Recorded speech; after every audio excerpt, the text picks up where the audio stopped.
Ferrari is making bold moves for its 2026 F1 car. Lewis makes a huge demand to Ferrari for the rest of the season.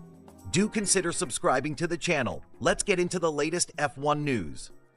Today we dive into one of the most intriguing F1 storylines of 2025, Lewis Hamilton's tough start at Ferrari and what's really behind it. Is it just about adapting to a new team, or could there be a deeper clash rooted in personality, trust, and team culture? We'll explore expert analysis, insider insights, and what the data tells us. Stick around, you won't want to miss this. Lewis Hamilton, one of the greatest drivers in Formula One history, hasn't reached the podium with Ferrari yet. Meanwhile, his teammate Charles Leclerc has already stood on the podium 5 times this season. Why the difference? Former F1 star Juan Pablo Montoya believes the problem isn't Hamilton himself, but something unexpected, a growing friction between him and Ferrari's engineers. Let's set the scene. In 2025, Ferrari's SF25 hasn't been dominant, but it hasn't been hopeless either. Leclerc managed 5 podium finishes in Grand Prix events. Hamilton, on the other hand, remains podium-less in those same races. In sprint events, he has found success with a win and another podium, but in the main races, the results just haven't been there. That gap immediately raises the question, what's really going on inside the Ferrari garage? Juan Pablo Montoya, known for his no-nonsense analysis, has a strong opinion. He doesn't believe the issue is simply that Hamilton has slowed down or lost his touch. Instead, Montoya points to how Ferrari's engineering team communicates with Hamilton and how Hamilton reacts after spending almost 2 decades in the Mercedes system. Montoya says engineers often tell Hamilton, this car needs to be driven differently. It needs something else. But here's the problem. The car itself isn't ideal, and asking Hamilton to completely change his driving style while also battling with an imperfect machine creates tension. For Montoya, this is less about driving technique and more about personality clash. Now add in the SF25 itself. The car has proven difficult to tame. Its suspension and ride height settings make it unpredictable, sometimes snappy, sometimes unresponsive. For Hamilton, who is used to a car that feels stable under him, this unpredictability has been a bigger hurdle. Leclerc, on the other hand, has years of Ferrari experience, so adapting to the quirks of the car comes more naturally. This difference isn't about talent, it's about harmony between human and machine. And right now, Hamilton and the SF25 are out of sync. Right. But Hamilton isn't just sitting back and complaining. Behind the scenes, he's been proactive, sending Ferrari detailed documents with suggestions, feedback, and ideas for improvements. He's asked for tweaks to things like engine braking to give him more confidence. This shows 2 sides of Hamilton. First, his self-awareness. He knows there's a mismatch, and he's determined to bridge the gap. Second, his leadership mentality. Even when results aren't there, he's taking charge and trying to help the team find solutions. Still, this proactive approach doesn't always land well in public. When Hamilton vents frustrations to the media, former Ferrari boss Fred Vasseur has described his tone as extreme, suggesting it can make situations look worse than they are. Some critics label it whining. But inside the garage, reports suggest Hamilton's approach is far calmer and more focused, with his public comments reflecting raw emotions in the heat of the moment. Away from the cameras, his mindset remains constructive. So where does that leave us? Recently, Hamilton called Ferrari's new rear suspension upgrade a real positive. That's a sign of progress. Step by step, things are moving forward. Leclerc is continuing with what works for him, while Hamilton is gradually adapting. Montoya's conclusion is clear. Ferrari just needs patience. The team had to show patience with Carlos Sainz when he first arrived, and in time, that paid off. The same might happen with Hamilton if the team and driver stay committed to each other. Formula One is a sport of fine margins. A few tenths per lap can be the difference between frustration and a podium. Right now, Hamilton and Ferrari are working to close that gap. It may not happen overnight, but both sides are clearly determined to make it work. And if they do, the results could be explosive. Thanks for watching. Jerry, if you've ever wondered why the world's best driver might struggle in one of the sport's most iconic teams, now you know. It's not just about raw speed. It's about culture, personality, engineering, and the fragile balance between all three. What do you think?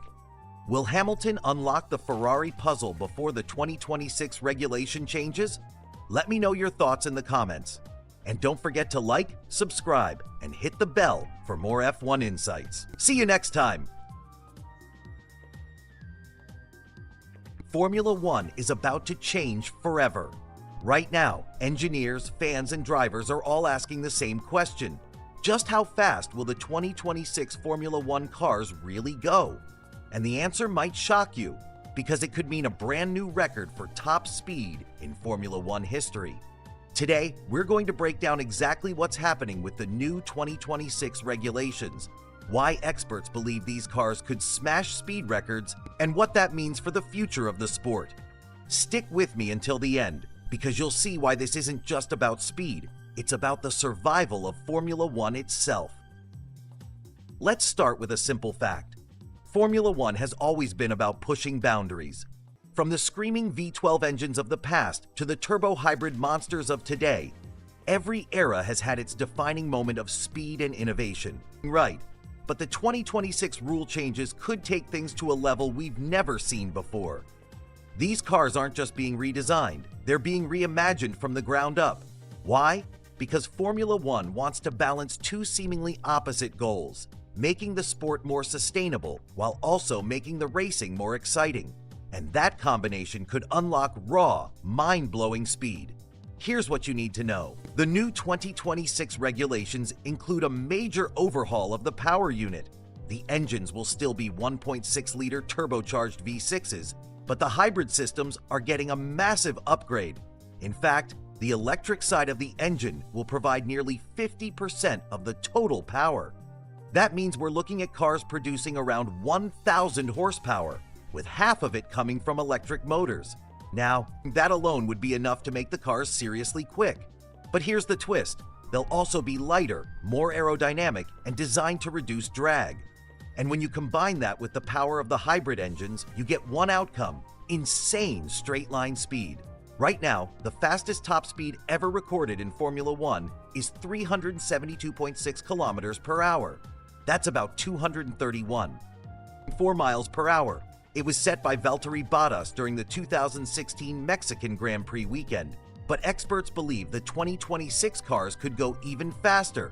Some simulations suggest we might see top speeds of 400 kilometers per hour or 248 miles per hour. Think about that for a second. That's not just fast, that's almost land speed record territory in a race car on a normal F1 track. And if you're wondering what that looks like, picture this. At 400 kilometers per hour, a Formula One car covers the length of a football field in less than a second. Blink and it's already gone. Now here's where the psychology comes in. Speed is thrilling, but it's also terrifying. Fans want to see cars pushed to the absolute limit, but they also want drivers to stay safe. And that's why this conversation is so important. Because Formula One isn't just about who crosses the line first. It's about the human drama of danger, courage, and control at the edge of physics. And if 2026 delivers on these predictions, we could see a whole new level of that drama. But wait, there's another layer to this story. The push for higher speeds is actually tied to Formula One's survival strategy. Right now, the sport is under pressure to become greener, cleaner, and more sustainable. Critics argue that burning fuel for entertainment has no place in a world fighting climate change. So Formula One's answer is to embrace hybrid technology like never before. By boosting the electric side of the power unit, they're not only cutting fuel consumption, they're also showing the world that high-performance racing and sustainability can coexist. And ironically, that push for green technology is what might make these cars faster than ever. In other words, the road to record-breaking speed is being paved by the need to protect Formula One's future. Of course, not everyone is convinced. Some drivers and engineers worry that the 2026 cars might feel unbalanced. More electric power means more weight in the batteries. And less drag might make the cars harder to handle in corners. After all, speed on the straights is useless if you can't control the car through the turns. That's why the FIA and the teams are still tweaking the designs. They want to make sure these cars aren't just fast in theory, but also deliver wheel-to-wheel racing in practice. Because nobody wants Formula One to become a drag race down the straights. But here's the thing, every time the rules change, Formula One has gone through this same cycle of doubt, and every single time, innovation wins. Remember 2014 when hybrids were first introduced? People said the cars would be slow and boring, and yet within a few years, lap times were faster than ever before. That's the magic of Formula One. It's a constant battle between limitations and breakthroughs, and 2026 might just be the ultimate test. So let's circle back to the big question. Will we actually see a new top speed record? The answer is, it's very possible. The combination of lightweight design, low drag, and powerful hybrid systems could push the cars beyond 400 kilometers per hour. If that happens, we'll witness history, the fastest speeds ever seen in Formula One. But even if they don't quite hit that number, one thing is certain, the 2026 cars are going to look, sound, and feel completely different from anything we've seen before. And that means Formula One is heading into a brand new era. Now, let me leave you with this thought. Speed records aren't just about numbers on a screen. They're about the story they tell. The story of human ambition, of engineers refusing to accept limits, of drivers pushing themselves into the unknown. Picture this, two of Formula One's most iconic team bosses, one polarizing, the other principled, locked in a rivalry that defined an era. Now, that rivalry has ended. What does the departure of Christian Horner mean for Formula One's future? Stay tuned, because today, we're uncovering the truth behind Toto Wolff's raw and unforgettable parting shot. Christian Horner, the man who steered Red Bull from a fledgling team into a Formula One powerhouse, has been relieved of his role after nearly 20 years of leadership. Under his watch, Red Bull collected 6 constructors' titles and 8 drivers' championships, dominating the sport in multiple eras. Across the paddock, reactions range from stunned silence to cautious optimism. While Red Bull pivots under new boss Laurent Mekies, the void Horner leaves behind isn't just empty, it's divisive. Some see his departure as a loss for the spectacle, others as a breath of fresh air. Toto Wolff, Horner's longtime rival at Mercedes, summed up their dynamic with brutal clarity. Wolff said Horner often behaved like an a-hole and lived by completely different values. He called him controversial and divisive, yet admitted that his absence dims the sport's spectacle. In Wolff's own words, a real personality has left the stage. This rivalry was more than strategy meetings and press conferences. From calling Wolff a yapping little terrier to Wolff claiming Horner loved to hate him, the sparring matched the intensity of the on-track battles. Nowhere was this clearer than during the legendary 2021 season, when Max Verstappen and Lewis Hamilton fought tooth and nail for the championship. Why do we get so hooked on stories like this?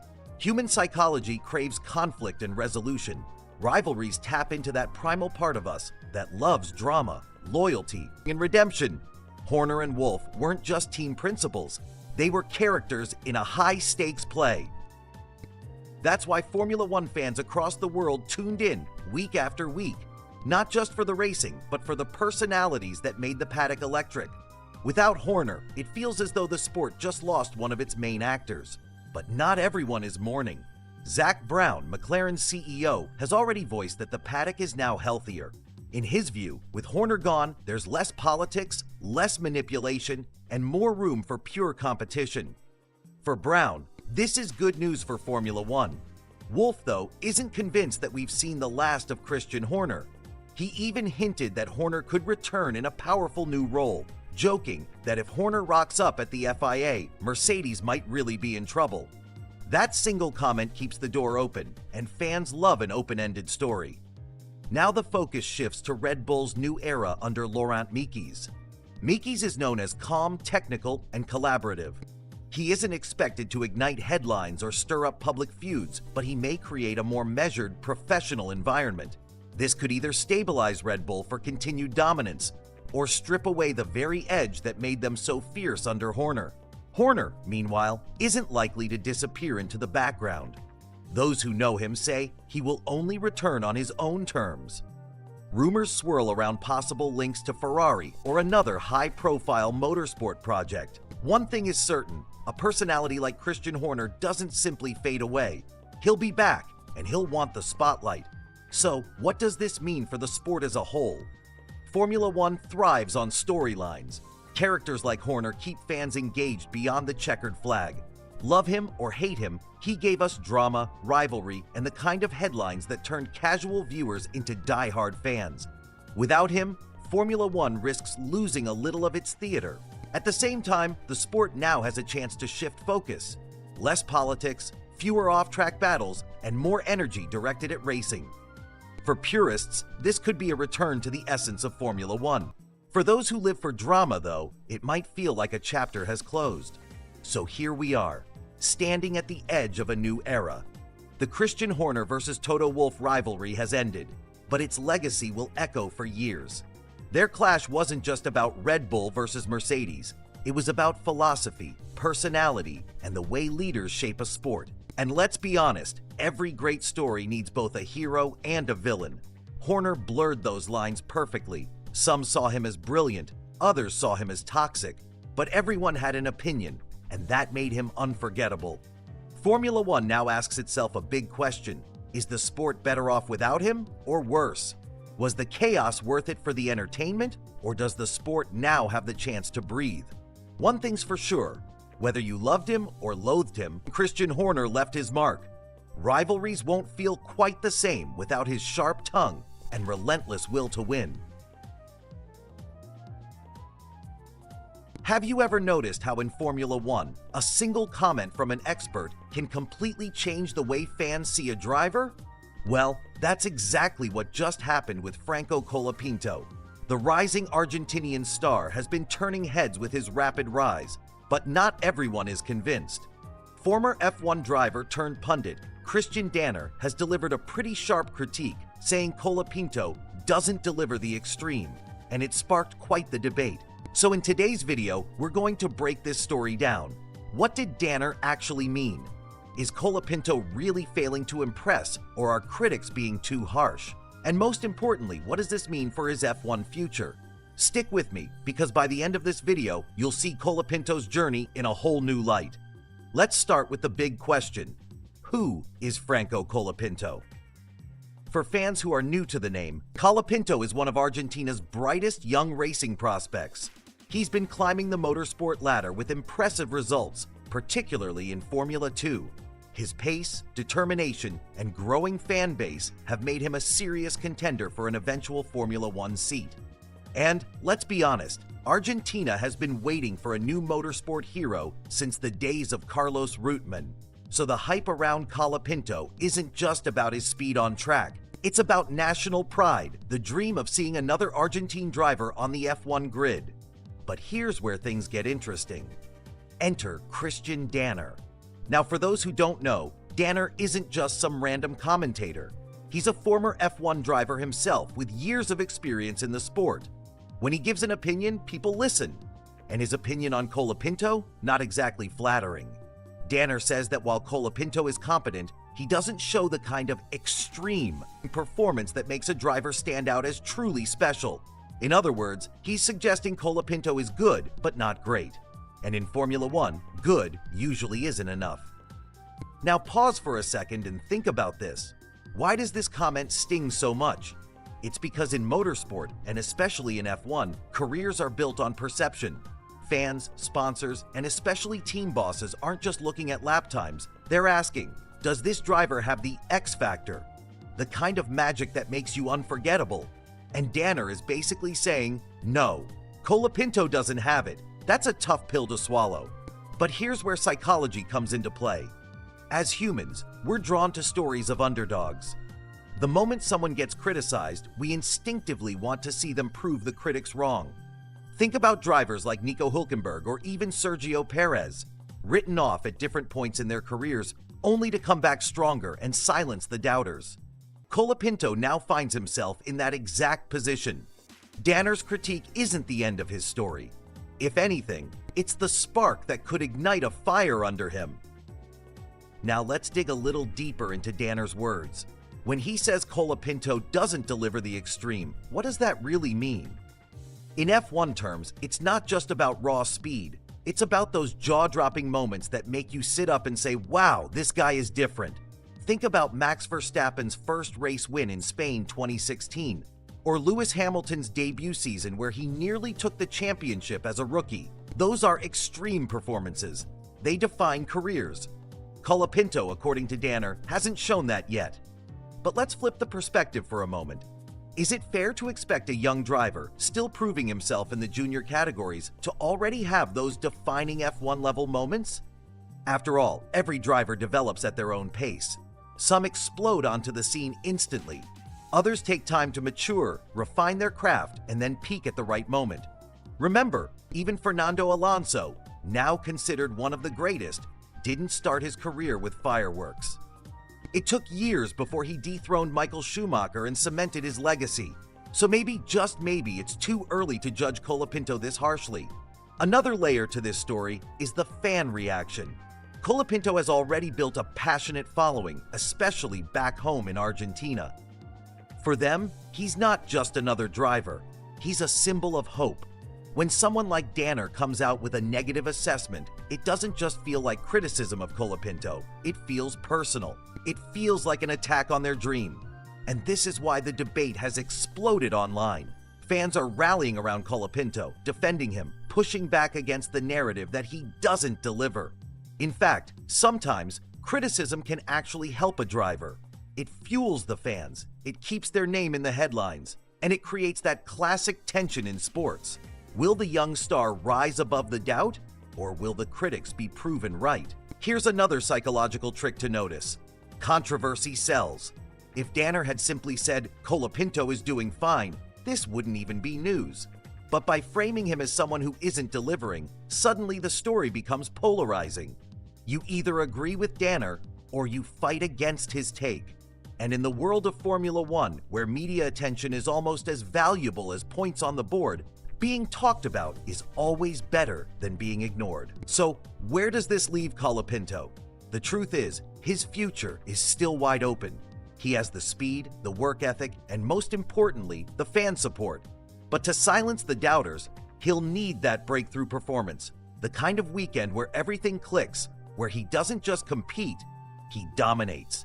Because in F1, moments matter more than consistency when you're trying to break in.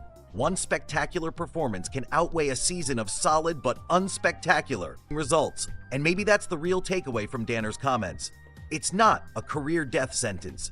It's a challenge, a dare. A line in the sand that says, show us something unforgettable or risk being forgotten. For Colapinto, the next races aren't just about points.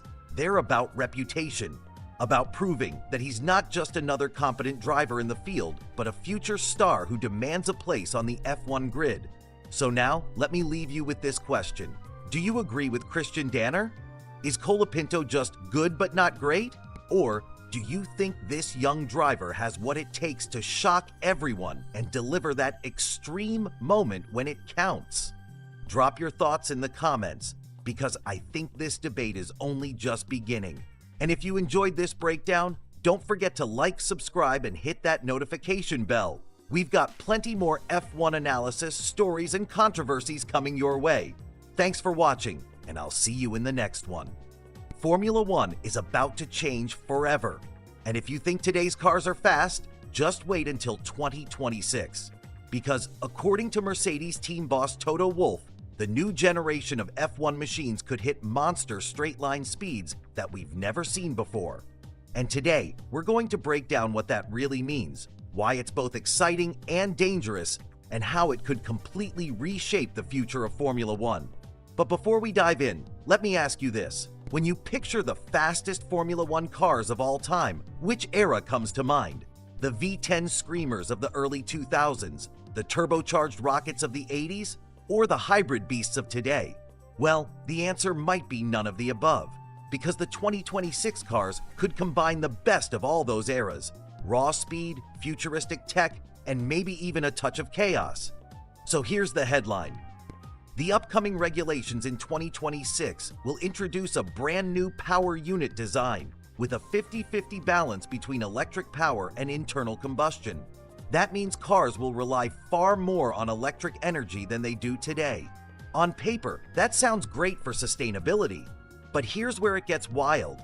The reduced drag combined with new engine mapping could mean these cars absolutely fly down the straights, potentially breaking speed records. Imagine a car blasting down Monza's iconic main straight, not at 350 kilometers per hour, not even 370, but possibly 400 kilometers per hour in an open-wheel car. That's not racing speed, that's fighter jet territory on the ground. Now let's pause here, because if you're thinking that sounds incredible, you're not alone. But if your second thought was, wait, isn't that terrifying? Then you're also right. See, Toto Wolff isn't the kind of guy who throws around dramatic claims for fun. He's sounding the alarm. Because yes, the new engines will give us insane speed, but cornering could become a completely different story. The cars might be rockets on the straights, but without enough downforce, they could turn into sliding, unpredictable machines in the corners. And in Formula One, that mix of extreme speed with reduced stability can be a recipe for disaster. Now let's dig a little deeper. Why are these changes happening?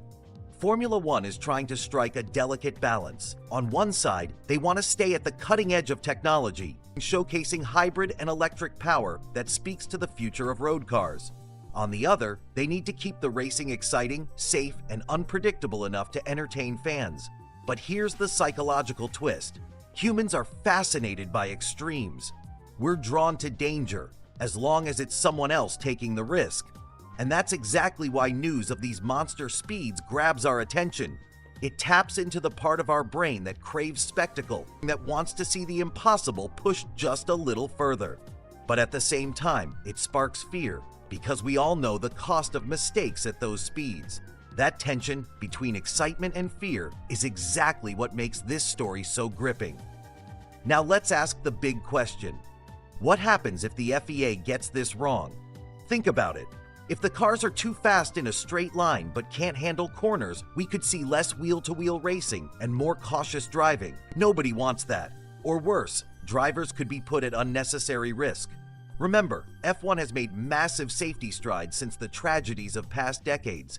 Halo devices, stronger chassis, better barriers. Safety is at an all-time high. But physics doesn't lie. And when you're approaching 400 kilometers per hour, the margin for error shrinks to almost nothing. So while these speeds sound legendary, the FIA will have to fine-tune the balance to avoid creating cars that are spectacular but unsafe. Let's play devil's advocate for a moment. What if they get it right? What if 2026 ushers in the fastest, most advanced, and most competitive era of Formula One ever? What if these monster speeds come with new overtaking opportunities, dramatic slipstreams, and nail-biting duels down the straights? Imagine a world where every race feels like Monza on steroids, where drivers slingshot past each other at ridiculous speeds, and fans sit on the edge of their seats wondering who will brake last into every corner. That's the dream scenario, a perfect storm of speed, technology, and pure adrenaline. But here's where psychology kicks in again. As fans, we don't just watch Formula One for speed alone. We watch it for storylines, for rivalries, underdog victories, heartbreaks, and triumphs. Speed is thrilling, yes, but it's the human element, the bravery of a driver pushing the limits, the risk of an overtaking move, the drama of a last-lap showdown that makes us care. And that's why this story matters, because if these 2026 cars really do hit monster speeds, the sport could be reshaped into something we've never experienced before. And whether you love it or hate it, you won't be able to look away. So where does that leave us? We're standing on the edge of a new Formula One era, an era that promises both incredible innovation and serious challenges. An era where cars might hit speeds once thought impossible, but where safety, competition, and excitement all hang in the balance. Toto Wolff's warning is clear. The future of Formula One could be breathtaking, or it could be dangerous. And the decisions made between now and 2026 will decide which path the sport takes. So now, I want to hear from you. Do you think these monster straight-line speeds will make Formula One more exciting than ever? Or do you think the FIA is playing with fire? All right, buckle up, because today we're diving into one of the most tense and human moments unfolding in F1 this season. Lewis Hamilton's rocky ride with Ferrari and the internal struggle that's been bubbling behind the scenes. Imagine being a 7-time world champion and moving to Ferrari, thinking you've made the ultimate career leap, only to find yourself unexpectedly saying you're useless and suggesting Ferrari consider replacing you. Sounds like a meltdown, right? But what if I told you it wasn't a meltdown at all, but a powerful message? That's what's being said by none other than Juan Pablo Montoya, and today I want to unpack what's really going on with Hamilton and Ferrari and why this moment matters for him, the team, and all of us watching. Let's start with what actually happened. At the Hungarian Grand Prix, Hamilton could only manage a 12th place qualifying finish and race result. In frustration, he called himself useless and even said Ferrari might be better off changing the driver. That was the moment the media called it a meltdown. But then came Montoya, insisting, no, this wasn't a collapse, it was a message. Montoya, a former Williams and McLaren driver, believes Hamilton's outburst was strategic, a way of saying to Ferrari, if you're not listening, maybe we're done. He argues Hamilton isn't getting the feedback or attention he needs. Ferrari, he says, is rigid, traditional, politically steeped, and Hamilton is used to something different. At Mercedes, it was all about results. Montoya even points out that Hamilton has been sending documents to Ferrari, stretching to provoke change, not throw in the towel. On the other side, team principal Fred Vasseur urges calm. He downplays the meltdown label and points out the fine margins. Hamilton missed Q3 in Hungary by just 1/10 of a second. That tiny slip turned into a dramatic weekend. Vasseur also says Hamilton is a self-critic, sometimes too extreme in his reactions, especially to the press, but that he usually calms down once back in the briefing room. But this isn't just politics and strategy, it's human psychology. Hamilton is under immense pressure. At 40, chasing an 8th world title, adjusting to Ferrari's culture, and comparing himself to legends like Schumacher, it's a mental beast. Add Ferrari's lack of patience for internal drama, and it's a pressure cooker. An emotional, I'm useless can be seen as surrender or as a wake-up call.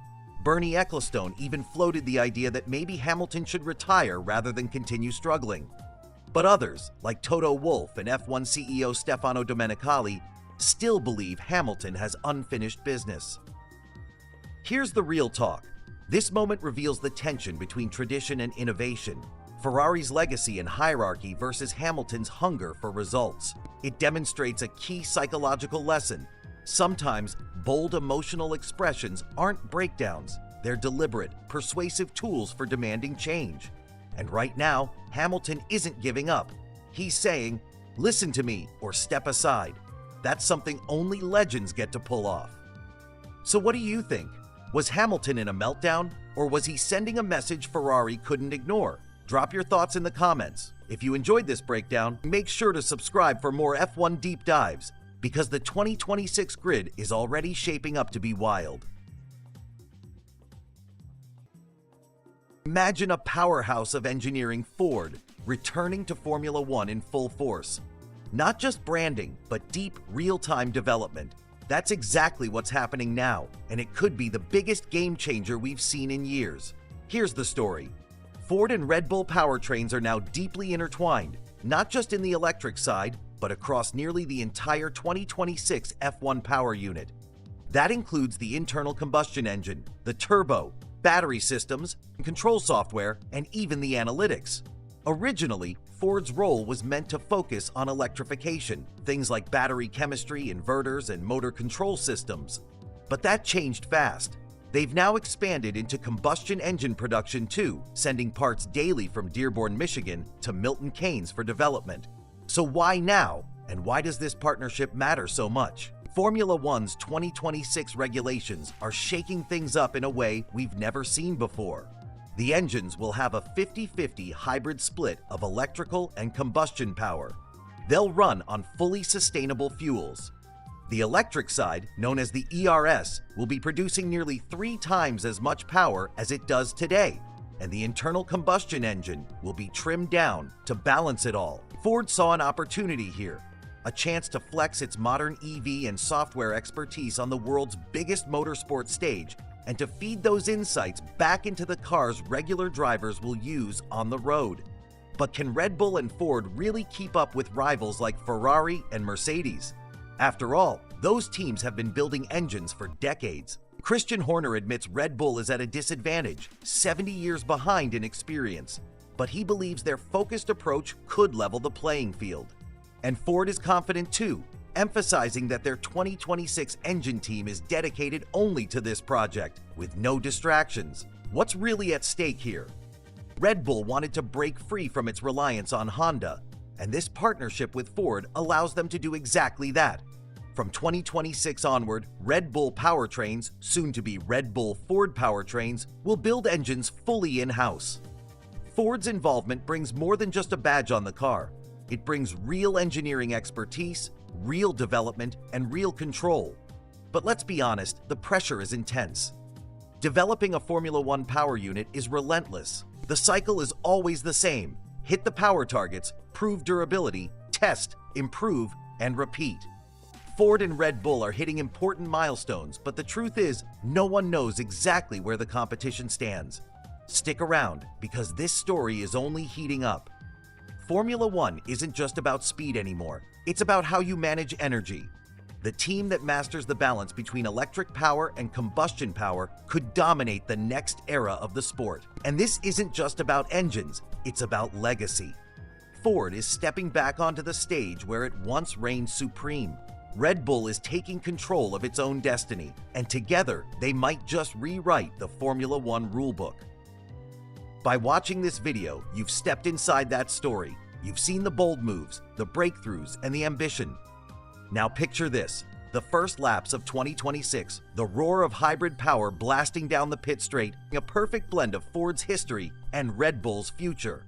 If you're hyped about Ford's return and what it could mean for Red Bull and for Formula One's next generation era, make sure to subscribe, drop a comment with your predictions, and buckle up, because 2026 isn't just a race, it's a revolution. Ever wondered what happens behind the scenes between Formula One's fiercest rivals? Today, you're about to discover a psychological tactic Max Verstappen used to get under Lewis Hamilton's skin. A mind game so subtle it changed the power dynamic in their rivalry, and almost nobody noticed it at the time. Picture the 2021 season. The pressure is unbearable. Two titans at the peak of their careers, neck and neck. On one side, Lewis Hamilton, the 7-time world champion, calm, meticulous, and precise. On the other, Max Verstappen, the hungry challenger, relentless, aggressive, and determined to make his mark. What played out on track was intense, but what few people saw was the mental war being waged off the circuit, and Max had a secret weapon. According to his former performance engineer, Bradley Scanes, Verstappen found a clever way to disrupt Hamilton's routine and chip away at his composure. The setting was ordinary enough: the post-race cool-down room and press conferences. After each session, the top 3 drivers would regroup backstage, change out of their race suits, and prepare to face the media. Hamilton, as always, had a system. He would take his time, carefully changing, adjusting his look, staying composed before stepping out in front of the cameras. But Verstappen noticed something. The more he lingered, the more Hamilton had to wait. So Max leaned into it. He would deliberately take his time. Not just a quick change of the race suit, but the full outfit swap. Slowly, deliberately, piece by piece, with no rush at all. While Hamilton stood waiting, Verstappen made him wait longer. What looked like casual preparation was actually a psychological jab. This might sound trivial, but Scanes revealed the truth. It was a power play. His exact words were, "It was just a power trip thing to say, we're not waiting for you anymore. The baton's passed, and we're taking over from here." That is textbook psychological warfare. A subtle but powerful signal. Control of time, control of the stage, control of the narrative. Why does this matter? Because at the elite level, the mental game is often the deciding factor. Every driver on the grid is fast. Every champion has skill. But the ability to gain a mental edge, to tilt your rival off balance, that can swing the entire momentum of a season, Hamilton, accustomed to a certain respect as the reigning champion, suddenly found himself forced into patience by the new challenger. Verstappen wasn't asking for respect. He was demanding it without words, through action. This is what psychologists call an assertion of dominance. It's nonverbal. It doesn't need explanation. By making Hamilton wait, Verstappen flipped the power dynamic. It wasn't just about racing anymore. It was about control. And once you see it through that lens, it becomes clear how much those quiet backstage moments mattered. Think about it in your own life. How often do we underestimate the importance of small gestures? Who speaks first in a meeting? Who controls the pace of a conversation? Who decides whether others wait or whether they themselves hold the floor? These tiny dynamics shape how power is perceived. Verstappen's move reminds us of a truth.